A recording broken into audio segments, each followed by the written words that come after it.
99% gadījumos visi alumīnija metinās labi.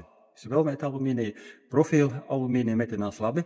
Alumīnija silīcija, alumīnija magnīja sakausējumi, kuri ar nelielu procentālo sastāvu metinās labi. Bet, ja mēs paņemam tos atsevišķus gadījumus, kā autodetaļas, kur magnīja daudzums būs ar lielu magnīja daudzumu, tur varētu rasties problēmas, jo nevienmēr mēs varam piemeklēt piedevu materiālu atbilstošu pamat materiāla sastāvam. Dažreiz pat mēs būtu tā, ka jāsameklē tādas pašas detaļas donors, lai veidotos viendabīgs sakausējums. Jo, ja nepareizi izvēlamies piedevu materiālu, rodās pirmkārt plaisas, poras, nesakusumi, tā nav kvalitatīva šuve. Tas, ka nav īstais piedeva materiāls, to mēs redzam jau uzreiz. Ja mēs ņemam konkrēti auto detaļu, mēs vizuāli nevaram noteikt, kāds procentālais sastāvs ir, pieņemsim, silīcija vai magnēja.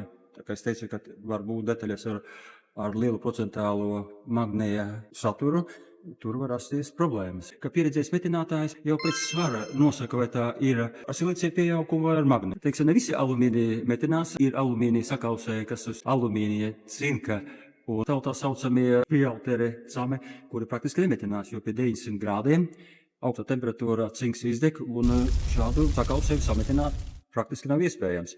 Vienīgais, ko šādā gadījumā varētu darīt, lodēt. Viens vietā lodē, šis paņēmiens būtu varbūt atbilstošs šāda sakausējuma metināšanai.